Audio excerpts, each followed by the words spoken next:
우리는 하나님의 성품을 잘할 때 예배를 더 잘 드릴 수 있습니다. 하나님을 아는 지식이 늘어날수록 우리는 예배의 풍성함을 경험하게 되죠.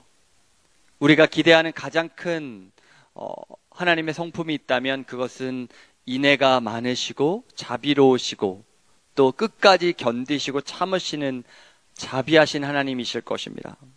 그런데 오늘 나음서를 통해서 깨닫게 되는 하나님의 성품은 바로 보복하시는 하나님이십니다.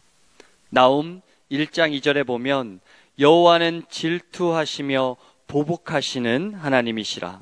여호와는 보복하시며 진노하시되 자기를 거스르는 자에게 여호와는 보복하시며 자기를 대적하는 자에게 진노를 품으시며. 할렐루야. 우리 하나님은 반드시 악한 자를 보복하십니다. 이사야서 35장 4절 말씀에요. 겁내는 자들에게 이르기를 굳세어라 두려워하지 말라. 보라 너희 하나님이 오사 보복하시며 갚아주실 것이라. 하나님이 오사 너희를 구하시리라 하라. 할렐루야. 우리 하나님은 겁내고 있는 자들에게 굳세어라 두려워하지 말라. 내가 너희를 구할 것이다 라고 말씀해 주십니다. 우리 하나님이 시기가 있으시고 복수심이 강하다라는 것은 무엇을 의미할까요? 그것은 바로 하나님이 자신의 백성을 아끼신다라는 것입니다. 자신의 백성을 공격하는 자들을 찾으셔서 그들을 반드시 벌하여 주신다라는 의미입니다. 어렸을 때 형이 있는 동생들의 특권이 무엇인지 기억하십니까? 우리 형 싸움 되게 잘해 이렇게 얘기하는 것이죠. 반드시 나의 대적을 우리 하나님은 보복해 주실 것입니다. 그 진실을 알면, 그 하나님의 성품을 알면 우리는 기도할 소망을 얻게 되는 것이죠. 억울할 때, 너무나 힘들 때, 아무도 내 편이 없는 것 같을 때 우리 하나님은 반드시 나의 악에 대하여 보복해 주신다라는 것입니다. 그런데 안타까운 것은 이 시대에는 악인들이 득세하는 경우가 많다라는 것입니다. 악한 자들이 더 부자가 되고 예수님을 신실하게 믿고 성실하게 살아가는 사람들은 오히려 억울한 일, 힘든 일을 당하는 경우가 더 많습니다. 이사야 말씀처럼 하나님은 그래서 우리에게 말씀하시는 것입니다. 굳세어라, 두려워하지 말라, 흔들리지 말아라. 내가 그 원수를 갚을 것이다. 할렐루야. 그렇기 때문에 우리가 견딜 수 있는 것이죠. 하나님이 우리의 원수를 갚아주실 거라는 그 하나님의 성품에 대한 믿음 때문입니다. 우리가 다른 것을 믿는 것이 아니라 하나님의 그 변하지 않는 성품, 하나님은 반드시 악을 심판하신다라는 믿음으로 살아가시는 주의 성도님 되시기를 주의 이름으로 축원합니다. 그래야 하나님이시죠. 반드시 악을 멸하시는 하나님. 죄 지은 자는 벌을 받아야 되는 것이 공의이고 진리인 것입니다. 이런 악에 대한 하나님의 응징은 보통 세 가지로 이루어져 있는데요. 첫 번째 악에 대한 하나님의 응징은 그의 백성 이스라엘을 침략하여 압제한 이방 나라를 벌하십니다. 두 번째는 가난하고 힘없는 자들을 짓밟는 부자나 상류층들을 벌하십니다. 세 번째 응징은 하나님은 신실히 믿는 자들을 해하는 불의한 자들을 벌하십니다. 특별히 저는 이번 우크라이나를 전쟁으로 또 침략한 그 러시아를 하나님이 반드시 심판하시라고 믿습니다. 우크라이나에 있는 선교사님들, 우크라이나에 있는 정말 신실하게 주님을 믿는 자들이 죽임을 당하고 또 교회가 파괴되고 있습니다. 예배가 사라지고 있습니다. 예수님을 믿는 선교사님들을 추방하고 그들의 재산을 빼앗고 심지어 죽이기까지 하는 악한 나라들도 반드시 하나님이 처단하실 것입니다. 우리 하나님은 오늘 니느웨가 얼마나 큰 죄를 저질렀는지 그들을 심판한다라고 말합니다. 첫 번째 말씀에 1절에 화 있을진저 망할 것이다 라는 말로 시작하죠. 이 화 있을진저라는 말은 구약에 53번이나 나오는 말인데요. 보통 조가를 부를 때 사용되는 말입니다. 하나님은 이 악한 자들에게 조가를 부르고 계신 것이죠. 너희들은 죽을 것이다. 또한 니느웨를 피의 도성이라고 표현하고 있습니다. 이것이야말로 아수르, 니느웨 성을 가장 잘 표현한 표현인데요. 이들에게는 거짓이 가득하고 포악이 가득했습니다. 이 고대 근동 아수르는 가장 잔인한 민족으로 유명했는데요. 사람들의 손, 발, 코를 자르고 눈을 파내는 것을 일상적으로 하던 민족이었다고 합니다. 심지어는 사람들의 목을 잘라서 끈을 동여매어서 도성 문 앞에 쌓아두거나 걸어두었다고 합니다. 심지어는 살아있는 사람의 가죽을 베끼기까지 했다고 합니다. 그 정도로 잔인하고 악한 나라가 니느웨였던 것이죠. 마치 2차 세계대전에 나치들이 하는 행위를 보는 것과 같습니다. 그래서 2절과 3절에 보면 마치 시처럼 생생하게 그리고 눈으로 보여지는 것처럼 들리거나 보여집니다. 만행을 하던 자들이 만행을 당하고 있습니다.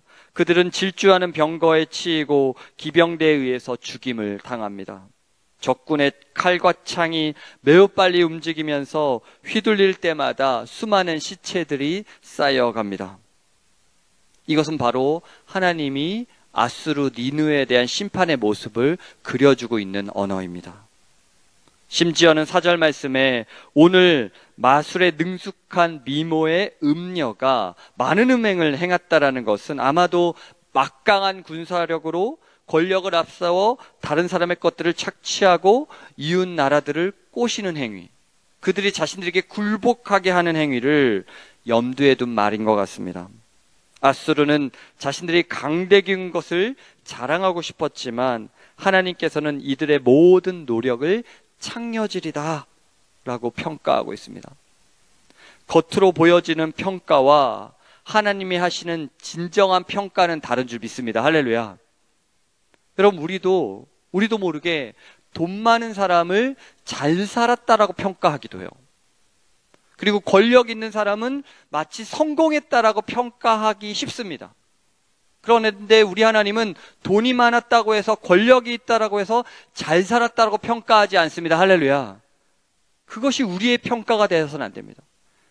교회는 특별히 큰 것을 부러워해서는 안 됩니다. 그런데 사역도 마찬가지예요. 사역도 큰 사역을 부러워해서는 안 되고 큰 교회를 부러워해서도 안 됩니다. 할렐루야. 그것은 겉으로 보여지는 것이죠. 하나님의 평가는 다를 수 있습니다. 하나님의 평가는 크고 작음에 있는 것이 아니라 진실함과 행함에 있는 줄 믿습니다. 할렐루야. 그 속에 진실한 그리스도인들이 있는가? 그 속에 하나님의 말씀에 순종하는 한 사람의 의인이 있는가로 평가하시는 것이지, 그 교회에 사람들이 많이 몰려든다, 그러면 그것은 잘하는 사역이다라고 생각하시면 하나님의 뷰와는 다른 뷰입니다.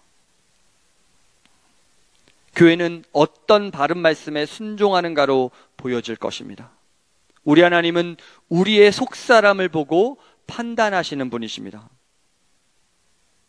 니느웨는 겉으로는 패권 국가를 행세하면서 평화를 조율하는 척했지만 실상은 비열한 속임수와 전략으로 약소국들을 물리쳤습니다. 하나님은 거짓으로 분칠한 니느웨를 철저히 벌거 벗기실 것입니다. 심지어는 모든 열국의 구경거리가 되어서 수치스럽게 만든다라고 말씀하십니다. 그런 의미에서 교회는 늘 악한 자들이 득세하지 못하도록 하나님의 진리의 말씀을 선포해야 됩니다. 무엇이 옳고 무엇이 그른지 그 기준의 말씀을 교회는 붙들어야 합니다. 여러분, 요한계시록 18장 20절에 이런 말씀이 있어요. 하늘과 성도들과 사도들과 선지자들아, 그로 말미암아 즐거워하라. 하나님이 너희를 위하여 그에게 심판을 행하였음이라 하더라. 할렐루야. 순교한 성도들의 바람입니다. 억울하게 죽임을 당한 성도들의 바람입니다. 하나님이 너희를 위하여 그에게 심판하셨다. 억울하게 피를 흘려 죽은 순교자들이 위로받을 수 있는 길은 그런 악한 나라들이 최종적으로 심판받는 것이죠. 그런데 우리에게 궁금함이 있습니다. 왜 우리가 보여질 때 심판하시지 않는가라는 것입니다. 왜 하나님이 악을 허용하셨는가라는 것입니다. 여러 가지 이유가 있지만 첫 번째 이유는 죄가 어떤 것인지 똑똑히 깨닫게 하기 위함입니다. 죄의 결과가 이렇게 무섭구나라는 걸 깨닫게 하기 위함이죠. 두 번째는 사탄의 존재가 있다라는 것을 깨닫게 하기 위함입니다. 사람들의 가장 큰 무지는 사탄의 존재를 믿지 않는 것입니다. 하나님은 그런 극악한 자들의 잔혹한 만행을 통해서 사탄의 존재를 우리에게 각인시키십니다. 셋째, 하나님이 얼마나 크신 분이신지를 보여주기 위함입니다. 악의 세력에게 공격받을 때 잘못하면 그들이 하나님보다 더 큰 것처럼 인식되어질 수 있습니다. 그럴 때 우리는 더 크신 하나님을 의지해야 되는 줄 믿습니다. 세상의 악보다 더 위대하신 하나님을 우리는 바라보아야 합니다. 5절 말씀의 원어에는 보라 만군의 여호와가 너의 대적이 되신다라고 표현합니다. 5절에는 그들을 수치스럽게 한다라는 동사를 쓰고요. 6절에는 너희를 능욕하게 한다라는 동사를 쓰고요. 7절에는 황폐하다, 그리고 너희들을 애곡할 거다라고 표현하고 있습니다. 마치 그들을 수치스럽게 하고 능욕하게 하고 황폐하게 하여 죽임을 당하게 만든다라는 하나님의 심판의 언어를 표현하고 있는 것이죠. 심지어 맨 마지막 3장 19절에는 이런 말을 하고 있습니다. 내 소식을 들은 자들이 다 너를 보고 손뼉을 치나니 너의 죽은 소식을 보고 세상의 온 나라가 손뼉을 칠 것이다 라고 선언해 주십니다.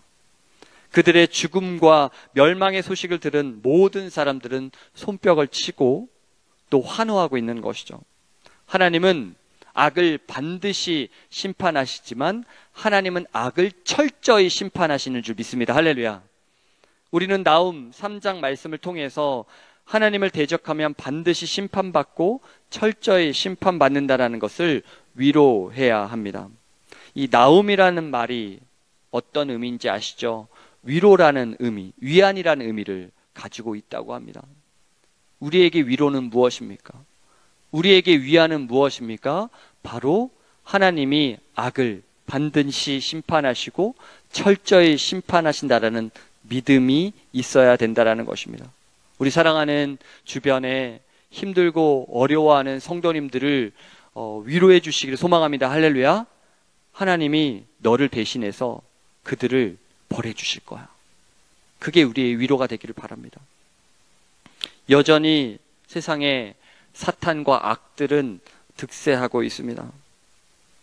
그들을 십자가로 이기신 예수 그리스도를 바라보며 우리는 하나님의 자비하심의 기도를 드려야 될 줄 믿습니다. 우리의 가정 가운데 혹시 억울한 일이 있다라면 하나님이 우리를 악으로부터 보호해 주시고 지켜 주시길 바랍니다. 그리고 그 악인을 반드시 멸하시고 의인을 살려주실 줄 믿습니다. 시편 37편 1절에 6절 말씀을 읽어드리고 마치려고 합니다.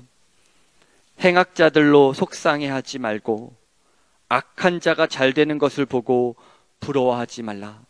그들은 속히 배임을 당할 것이고 금방 시들어 버릴 것이다. 여호와께 맡기라. 저가 너의 의를 정오의 빛같이 나타내시리라. 이 말씀이 우리 사랑하는 성도들의 말씀 되기를 주의 이름으로 소망합니다.